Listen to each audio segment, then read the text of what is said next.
All right, everybody should be muted out. Make sure that you don't touch the unmute button by any chance. And I am going to go ahead and get started. So first off, thank you guys for jumping on here. This is basically a team thing. So I appreciate you being on here. And a lot of times I do these recordings and I'll put them in the Boom Time group. I'll put them on my YouTube channel and stuff like that. But I had something that I was reading some stuff today that I thought was very, very relevant to what I wanted to go over.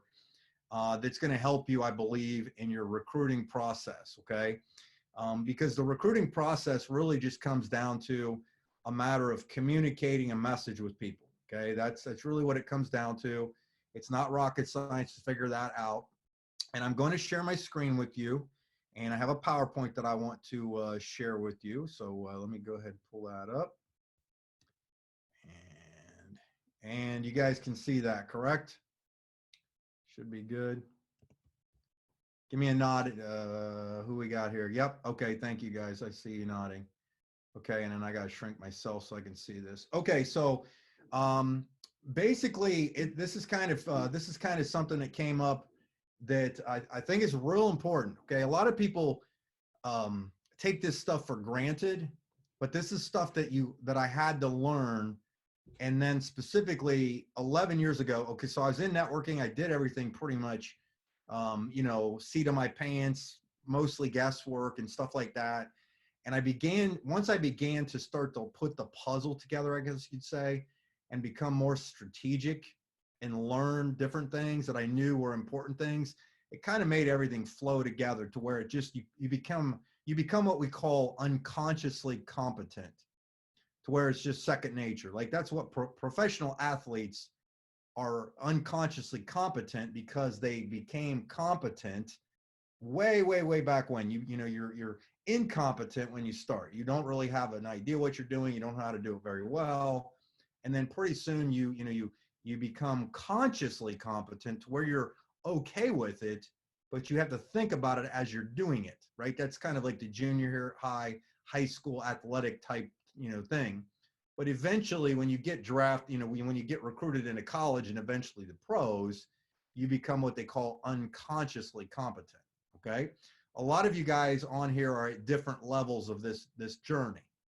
And what my job is I think one of the things that I'm fairly decent at is trying to take things that seem to be complicated and simplify them, so it'll help you understand what you have your hands on. More importantly, how this business works and how you communicate. So let me just real quick throw this out to you, is that this type of business, network marketing, direct selling, is a people business. Okay, first and foremost, it's a people business. It is not a product business. It's not a service business. I just need you to understand that, because it's such an important thing. So write that down. This is a people business, and you have to learn what makes people tick, and you must learn how to properly communicate with people. Okay. So how I want to go through this is in the headline, the kind of the topic for today was how to tell your story to get people to join. I mean, that should have encouraged you to want to jump on here, right? So this one right here, marketing truth. We're going to start with this first slide. When you tell your story emotionally through what we would call a story journey, people then connect with it. Okay? People then connect with it. Because people subconsciously, you remember stories. Everybody's heard the phrase, facts tell, stories sell. But the problem is a lot of times, most people join the business, and I'm going to show you the next slide, is people don't join businesses like this based on logic, believe it or not. They join based on emotion, and they eventually justify their decision logically. This is stuff that is real, legit marketing, psychological stuff that people have studied for years and years and years. Okay. If you want to take a picture of that, that's a good idea too. I saw you do that, Peter. Great idea. Thank you for the heads up. I keep forgetting you can do that. So, and that might be a great idea. Take your phone and make a picture of this. That way you can peruse through it. Okay. Because what we're going to do is I'm going to go through and I'm going to show you the steps to create a logical, an emotional journey of your story, okay? Because what you don't understand, a lot of people don't really think this out, is that your story is as good as it needs to be right now to be effective, regardless of your results. And I know that seems weird to hear, but it's true, okay? And now, so what I want to do is I'm going to break this down step by step for you, okay? So now we're going to go to the next one. The blueprint for a compelling story. There are multiple things on this, okay? You've got your backstory, and I'm going to pull all these up, okay? I know this is going to be a lot of stuff right here, and I think that's the last one right there, okay? Is this. The blueprint for a compelling story in this order are these things right here. You have your backstory, the desire, the external, and like I said, I'm going to break down each one of these. And like I said, this isn't going to be a third grader lesson here. This is something, but the power of this is this. I'm glad I remembered this. Is every single thing you do on social media and marketing can come as this being your pillar. Okay, this actually is what they call the journey, the hero's journey, and you may have heard that. And if you've ever been in any marketing courses or listened to anything before, kind of the hero's journey. The reason like Star Wars is amazing is because you had Luke Skywalker, the very first Star Wars. If you guys, we all remember that. The very first was this young kid who went through a story to come out to the end as the hero, right? The reason we like, Batman, right, is you've got Bruce Wayne who transforms into Batman. You've got, Clark Kent who transforms into Superman. The stories are what compel people, and if you tell it correctly, it gets an emotional trigger from people. That's what gets in their psyche. That's what makes them to make a decision. That's what moves them to the next step in a lot of cases, okay? So what I'm going to do is I'm going to break down these, and then I'll give you marching orders at the end, okay? So take your picture, write all those down if you haven't. I left them up plenty of time to do that. Okay, so we're going to start with your backstory. What is your backstory that gives a vested interest into your journey? What is your backstory that gives a vested interest into your journey? And what that in essence means is, if I was to, when I'm talking to a prospect or somebody calls me up, what I've always done, because it's something I never have to try to remember, is I literally just tell my story, which is what you need to do, because facts tell, stories sell. People want to hear the end of it. If all you do on social media and during your conversation is regurgitating facts, figures, stats, you lose people. You totally lose people. So your backstory, believe it or not, your backstory is extremely important, because right now you are taking somebody at the very beginning stage. You're telling your Luke Skywalker, the 18-year-old kid living in the desert story. Right here's where you start, okay? My backstory, if I was telling it right now today, would be, hey, well, 25 years ago, and I still tell this. Every time I ever am put on a phone with a prospect, I give them a backstory. I say, look, 25 years ago, I was basically a broke alcoholic bartender that was just looking to supplement their income. Do you see how I framed that around the story? And I gave an emotional appeal to it to a degree. I admitted stuff right out of the gates. I was a broke alcoholic bartender and bouncer, and I was looking for something. I began the story, okay? Now, what you do then is next phase is the desire part. What did you want to accomplish? So on my story now, so I went from a broke out. So, basically I'm talking to my friends, say, yeah, 25 years ago, I was a broke alcoholic bartender, and didn't really know what I was going, what my plans were. And literally, so this would be my desire. my desire was first and foremost to learn how to create a secondary income without getting a second job. More or less, I was really just looking to supplement my income by a couple $100s a month, which is a true story. So I'm telling the truth the entire time, right? Okay, so there's your desire. So I laid out that, and I thought, and I might add to it, in addition to my desire, okay, is because this is all going somewhere. I'm going to tell you this because this will help you close people too.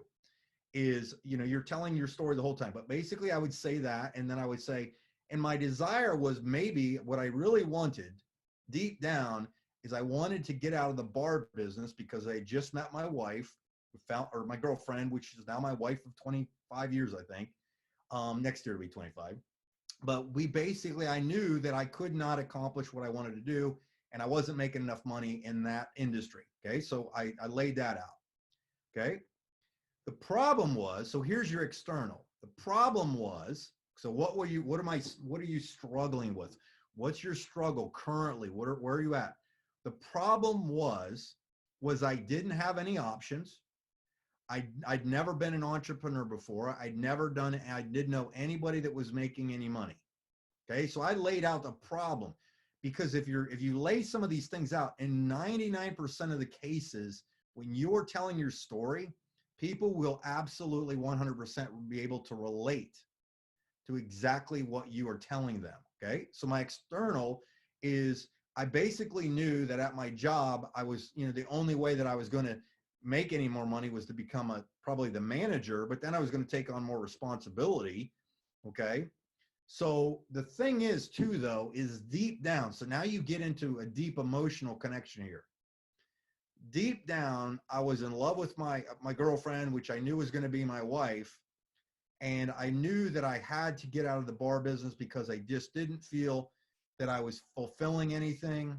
I literally didn't feel fulfilled. You know what I'm saying? So when you have a conversation like that, people are relating to your story the entire time when you're talking to them. Okay. They can, when you bring, the reason movies work so well, especially big screen and large sounds, is you literally, in most cases, why do you cry at a movie? It didn't really happen, right? You watched it on the thing, but because a movie and the screen was so compelling and the story was so compelling, you personally began to internalize that as a real thing happening. Okay, that's the thing. Next thing, what wall or problem did you hit with your current opportunity to start on your journey? Okay, so basically, here's the thing. The problem was I didn't know, being a bartender, I didn't have any options. A friend of mine invited me to take a look at something, which I thought was just a job interview. And I really thought the problem I had was I'd never done something like this before. Okay. I was honestly, I was intimidated. I was scared to do it. But I really couldn't think of any other options out there. And I thought to myself, what if it worked? Okay. Now here's the thing. What was the epiphany you experienced and the new opportunity you discovered? Okay. So now we're transitioning from Anakin, like not Anakin, Anakin's Darth Vader, Luke, right? You got your little story.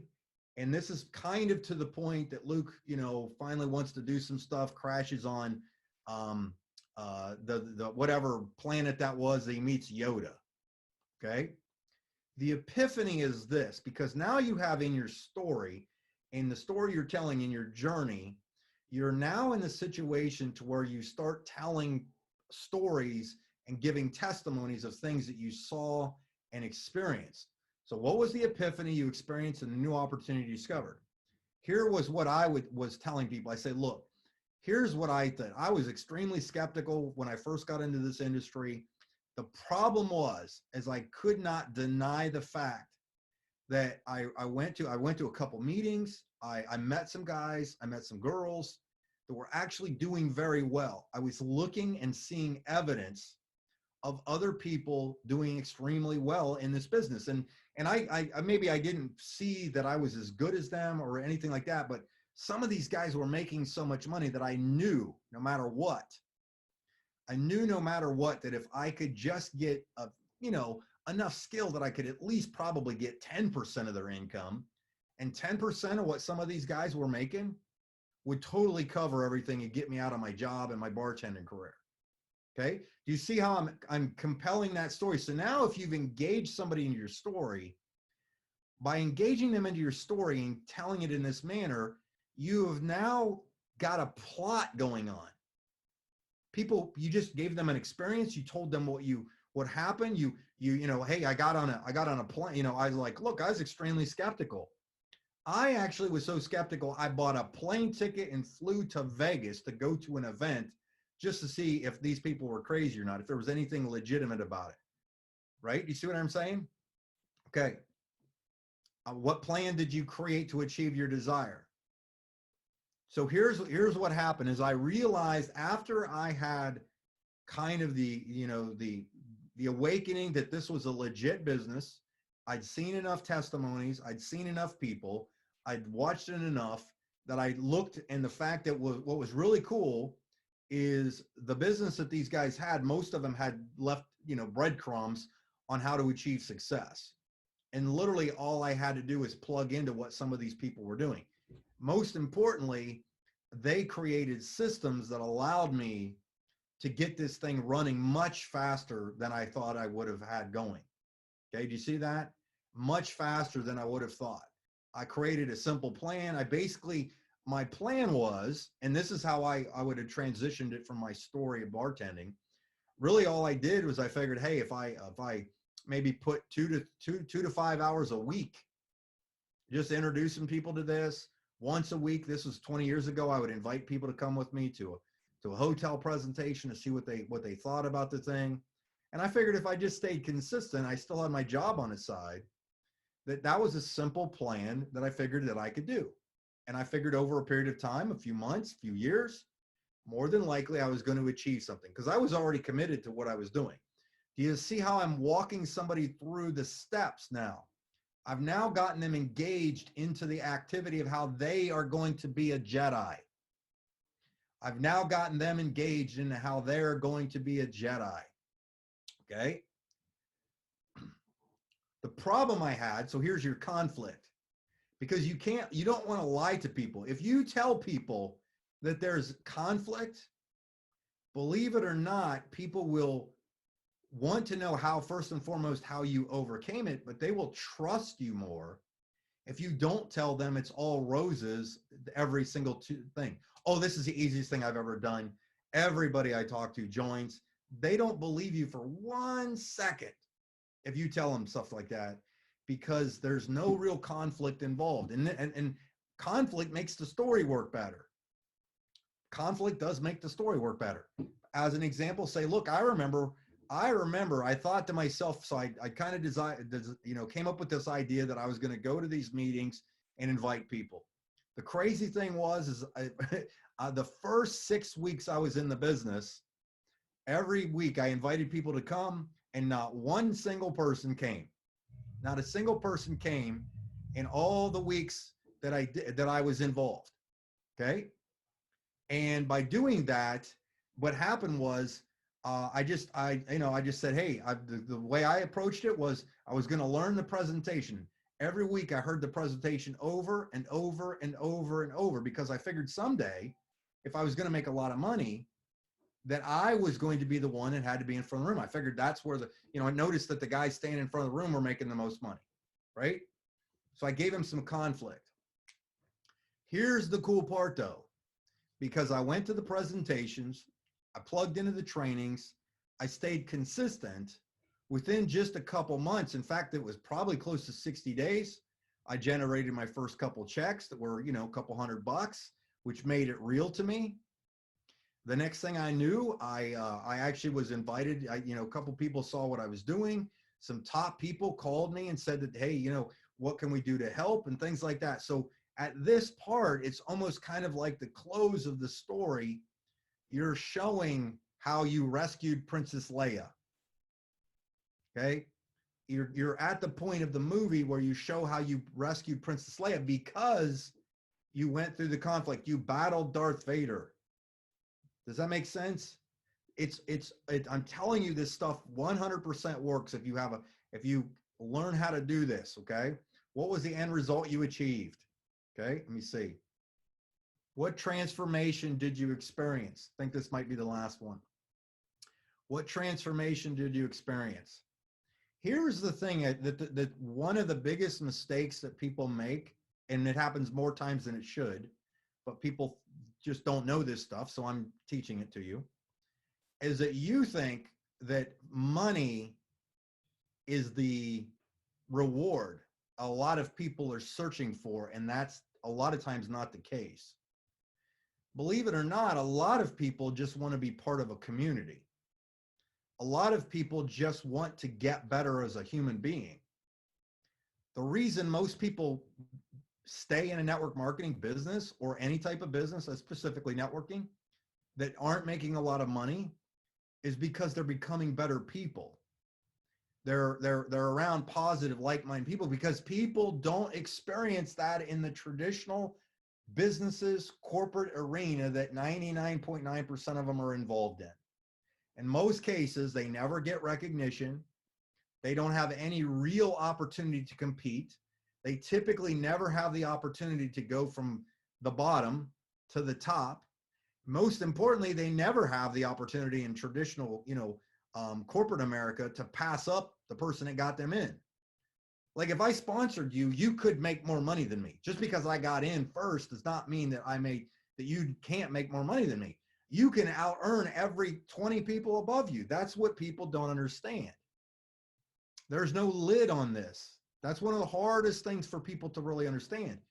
And if you don't talk about the money, it also makes it real for the people. You can be perfectly honest. I remember the number one money earner in the first company I was ever in. He always said it was pretty funny when he first started. People would always ask him, well, how much money are you making?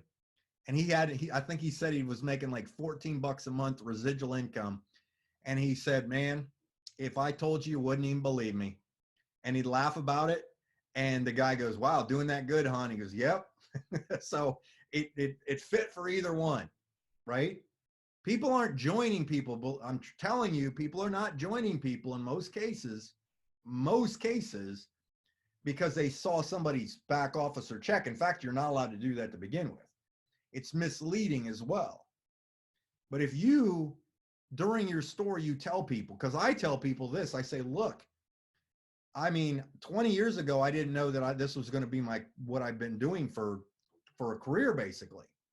All I know is what happened is I started out as this broke alcoholic bartender with no background, no college degree, barely graduated high school, picked up a few skills, stayed consistent, gave it a shot in a few companies, got to here where I am today. And if you've been in a long time, obviously you might not be given the beginner story. Like now, I obviously, when people put me on the phone, I speed that early part of my life up a little quicker, and I get to my experience. I get to now where I say, in fact, I actually got out of networking because I got frustrated. Okay, I got frustrated with everybody doing the same old comp plans, same old thing. Only thing was this one was an hour new opportunity versus this one. Okay.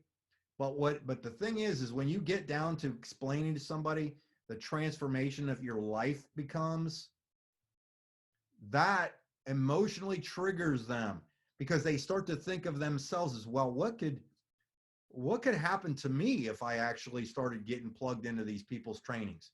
What could happen to me if I went to these events? What kind of leader could I be? Do you see what I'm saying? Okay, so let me pull these up. I didn't realize I had the buttons on here. So in a nutshell, how you tell your story is simply this. This is literally your blueprint. And here's the other thing. So I'm gonna give you your marching orders right here.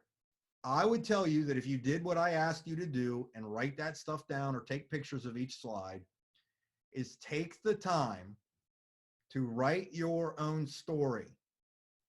Just kind of write it out. The reason I would tell you to write this out or type it out, whatever you want to do, is that's going to kind of be your backbone of your compelling business, your compelling story, your pillar piece. Okay? If you read it over and over again, it gets easier. The reason you tell, if you tell your story over and over and over and over and over, that's how you succeed. Okay, that's how you succeed. But here's what I would tell you.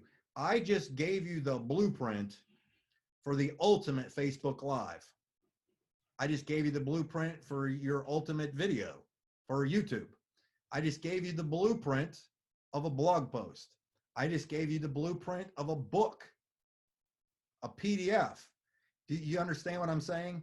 Is you can literally take these things, the backstory, the desire, get emotionally charged about it. If you look at the, in fact, I mean, kind of go back. So I'm going to go face to face with you now. I think that was my last slide. And all right, so I'm going to go face to face with you. I think. You guys see me full screen again? Good, perfect. Okay. So the biggest part here is if you're telling your story, people can also duplicate that. That's an extremely important thing, is people can duplicate your story, or they know that they can tell a story.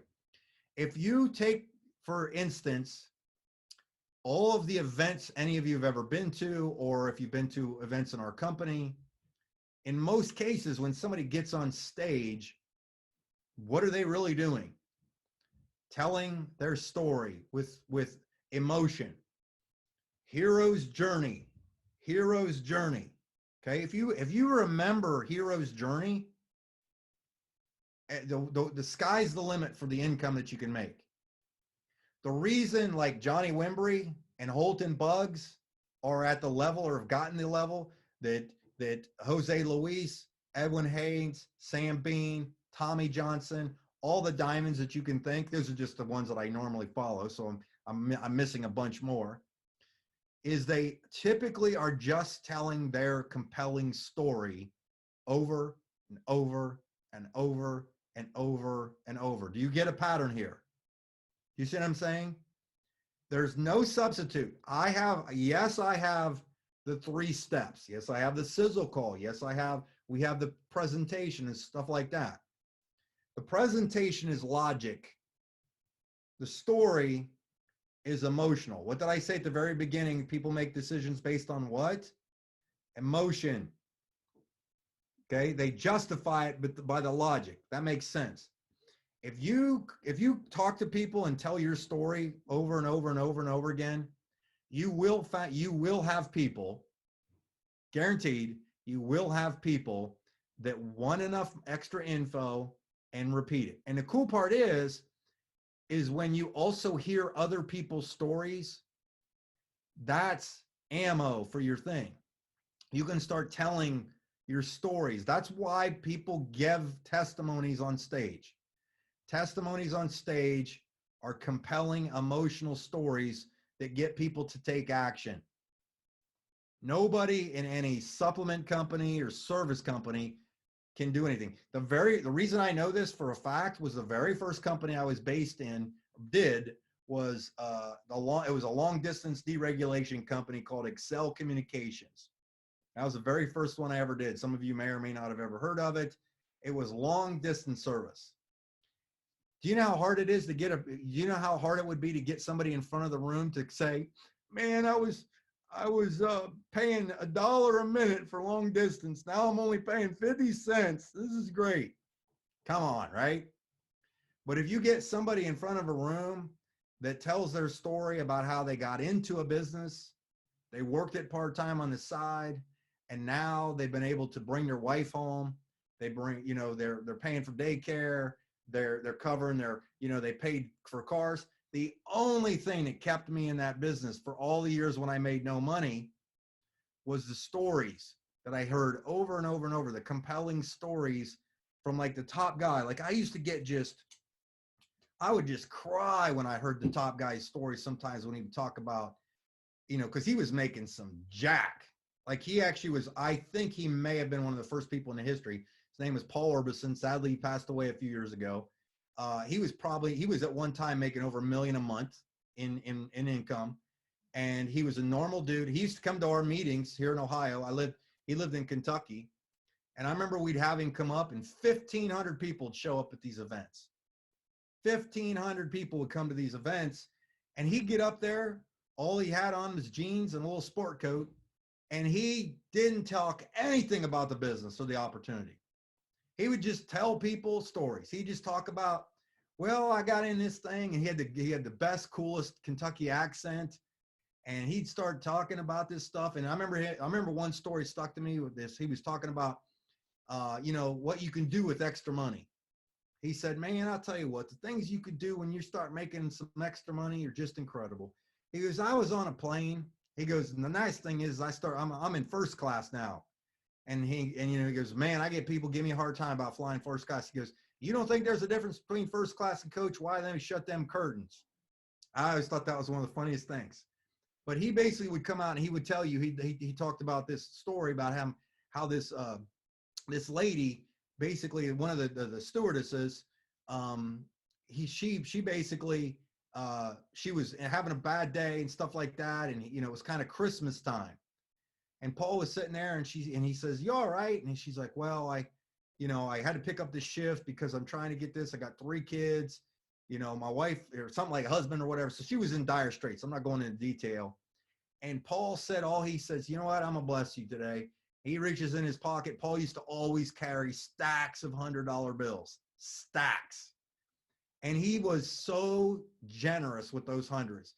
And he whipped out, he said he dropped five $100 bills on her, says, here, I want you to have a great Christmas. Now, some people that, you know, $500 in today's day and age, you know, wouldn't be a lot. But back then, $500 is a lot of coin for most people that were responsible. I mean, they weren't paying $400, $500 for Xboxes and $1,000 for iPhones back then. I mean, we were happy to get a freaking Tonka truck, right? You know, anybody with me, you get a $15 Tonka truck, you're happy. So kids are way out of range with buying stuff today. But that's the thing, is the power of a compelling story is what will move your business.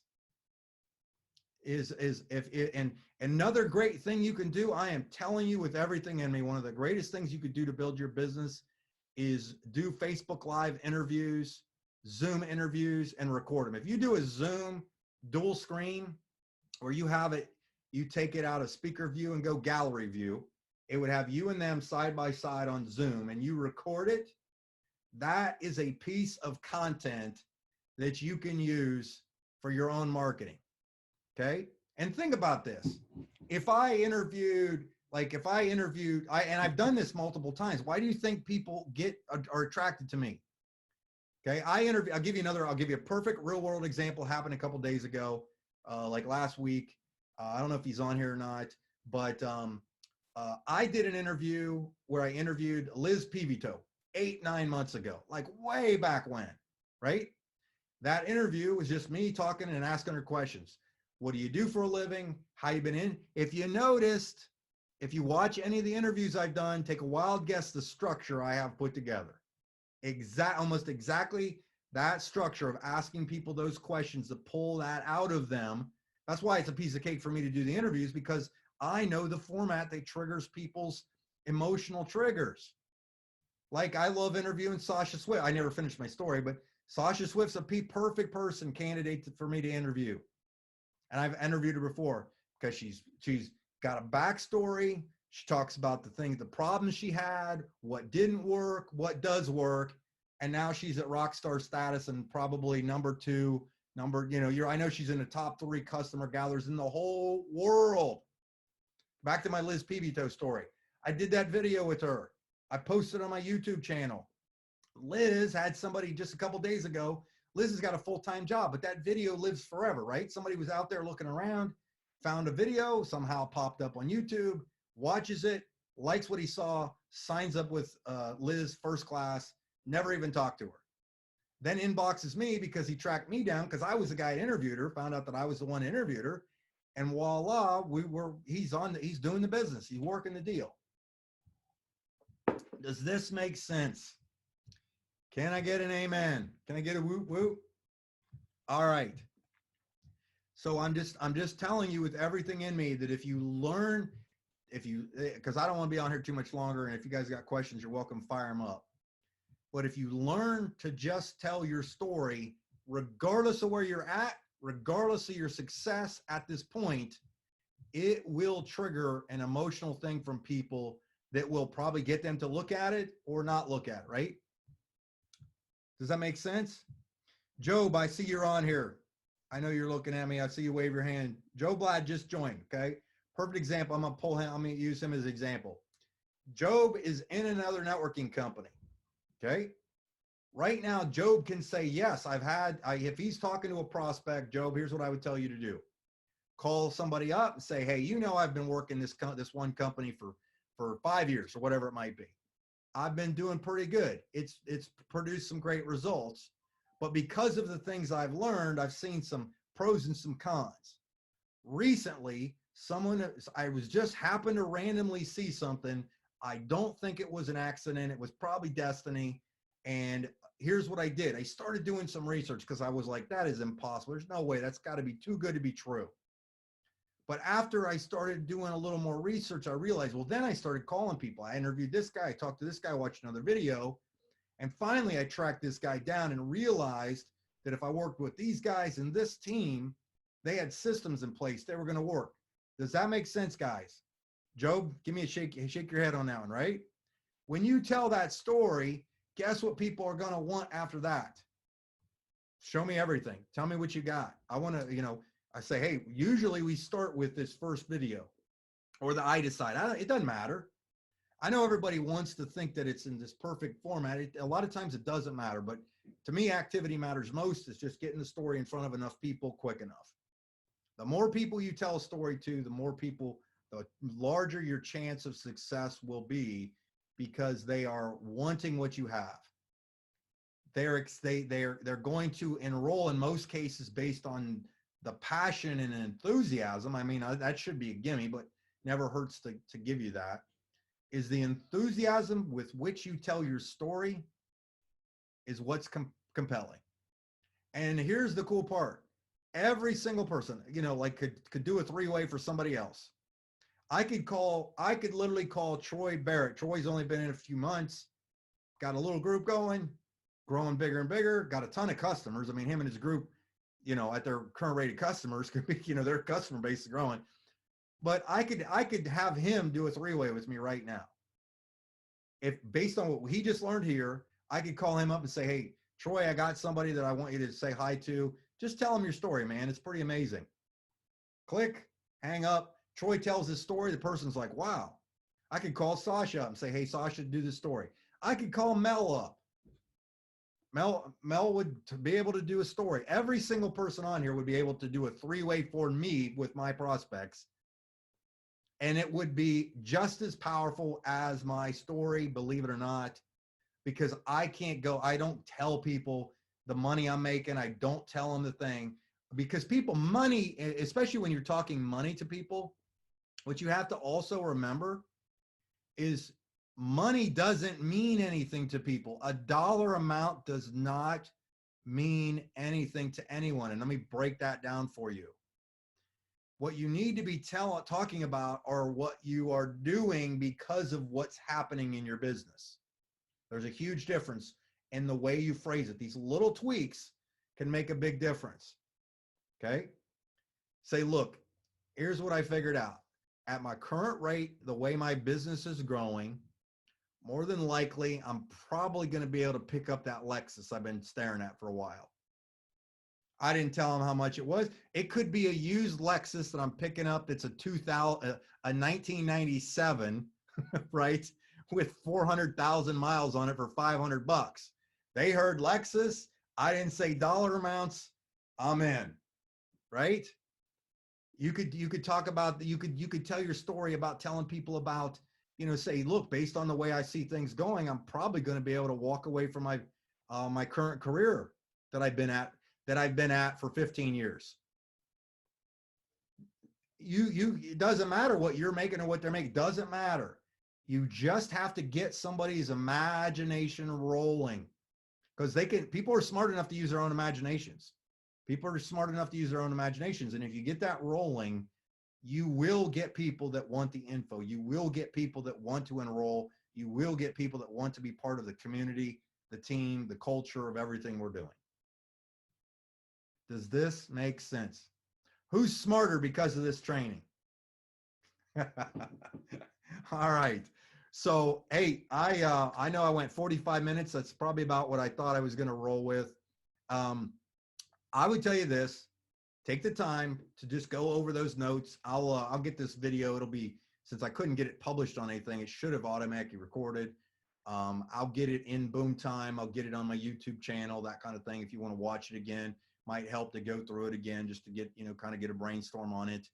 And then, you're welcome, obviously, anytime to text me, inbox me, things like that. And I know I'm short a lot of times when people ask me stuff. I apologize. Just the personality type, the way I am. I got a bunch of stuff going on, but there's nothing wrong. You can reach out to me. And a lot of times I send people to tools. Okay. Don't ever take it the wrong way that I send you a video to get a question answered or a place on a website, because that is duplicatable. You need to be able to do what I do. One of the reasons a lot of times I don't do a ton of three-way calls, believe it or not, is because I've been doing this so long I can close anybody. But if that guy gets in and I'm not available, it stops. He can't close people. You can't. Do you see what I'm saying? So by me, in my opinion, this is just my opinion, a lot of people will go completely against that. And there's no wrong or right way to do this, I don't believe. I really just think it's a matter of being consistent. But by me sending people to tools, letting Holton tell the story, somebody brings up a story about customer gathering, I'll send them a training video that I did an interview with one of the customer gatherers or whatever it might be. That's the stuff that gets your business growing quicker, because it's easily duplicatable. Nobody believes that they have to be a genius to do this, and you just have fun with it. The reason I can sponsor so many people so quick is I don't say a lot. I tell my story a bunch of times. I tell it a bunch on video. I tell a story basically over and over and over again. I give a presentation now and then, either live or recorded, to give them just enough info. And now people are going to join you because of the community and the culture, I'm telling you.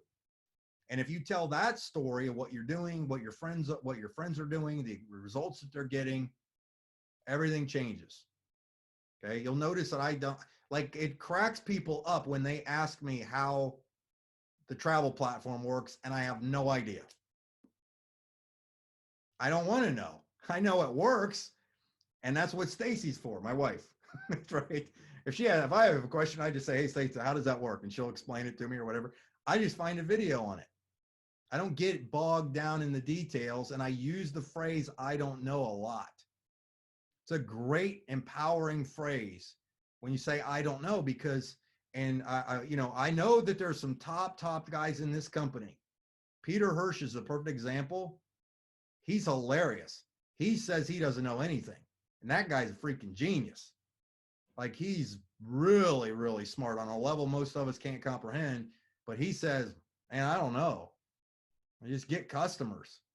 The guy in my company, Excel, that I told you about, he couldn't tell you anything about long distance service. Didn't have a clue. I mean, I'm talking not a clue. And he would admit to it. And I'm like, that he was ignorantly on purpose a genius. I guess that's maybe the way to put it. He was, and that's what I finally figured out years down the road after I started really studying what made that guy work, why he was so good, was it had nothing to do with his knowledge about comp plans. He couldn't tell you about the comp plan probably. I mean, he probably could, but he stayed ignorant. He stayed ignorant publicly to the point that he just told his story over and over and over and over, and told fun stories that people just were drawn to him. Traction marketing, if you really think about it, I mean, I know that's kind of the buzz out there. Traction marketing is just people out there telling their story that people are just attracted to that message. And I just gave you the massive blueprint on how to tell your compelling story enough times. Trust me, you can do it. Oh, you can do the same story over and over and over and over, because every time you do it, it's like you just recruited somebody in your organization, believe it or not. Why do I have so many YouTube videos out there? Because now I have probably 50 to 100 YouTube videos that are telling a compelling story 24 hours a day, 7 days a week globally. Does that make sense? Same thing with my Facebook page. I tell a story. I do some trainings. I'm doing this, like this video right here, this training I just did, I promise you will recruit people.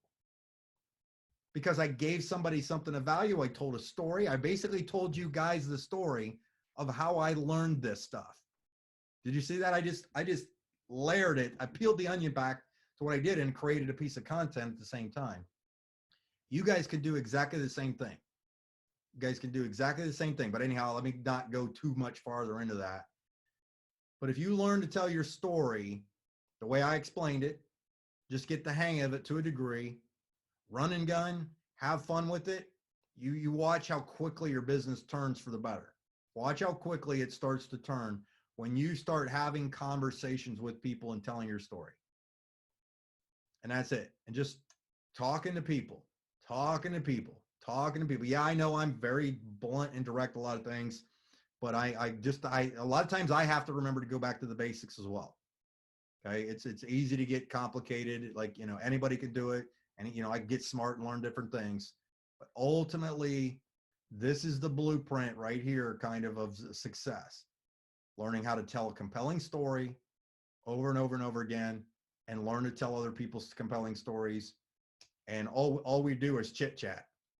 Think about this. Think about how much, can you believe you can make millions of dollars for being a chit chat expert? And most people don't realize that. You can just smile and talk and tell stories. Give people value, give them fun, have a good time, and they will pay you a lot of money. Who wants that? Show of hands, raise your hands. I got you. Can I get an amen? Right. All right. Cool. Thanks, Mike. I am pumped. Love it. Thank you. All right. Well, you guys are awesome. If anybody's got any comments, you're welcome to unmute yourself, say something. Got a question about anything I covered? If you'd like to jump off here, you are dismissed. I appreciate it. Thanks, Mike. You are welcome. Thanks so much. Thank you. I have one question. Thank you, Mike. You are welcome. Thanks, Big Guns. Great job. Thank you, Mel. All right. I heard somebody said they had a question. It's me, Catherine. Hey, Catherine. I just want to know if when Liz Pibito signed up the customer and he contacted you afterwards, did you get him as someone in your downline, or because he was Liz's customer? No. I'm sorry. He had found the video. He signed up as a distributor, TSA, with her. Okay. And knew that I was her sponsor, because we said it in the video. Right. And by doing that, he talked to her. So he had talked to her, and she gave him my contact info, because I told her, obviously I tell everybody if they need help, they can contact me. Okay. So yeah. Because that's the kind of the thing too, is a lot of people, they realize even though you do an interview with them, it's kind of like a 2-for-1 special. Right. Yes. I was just concerned that perhaps if you had the person as a customer, somebody else could have them as a distributor. Got it. Well, you could, yeah. I mean, it could be somebody else's customer, because a distributor and a customer are completely different. Okay. It is good. All right. Good. Thanks so much. No problem. Anybody else? We good? You guys are thinking hard. I can see your looks on your faces. I got your wheels a turning, didn't I? Thank you, Mike. I got you thinking. You are welcome. Appreciate that. All right. Well, I'm going to jump off if everybody's good. Is that cool? Back to the basics. Back to the basics. Keep it simple. All Thank right. you, Mike. I need it. You guys are awesome. I appreciate it. Everybody have a great one, and let's go kill this thing, okay? Because everybody's we're ready to roll. Thank you, sir. Go teach what I just taught you and watch what happens. Got it? Got it. All right. I got to jump off. Otherwise, I'll keep talking. All right. See you guys. Good.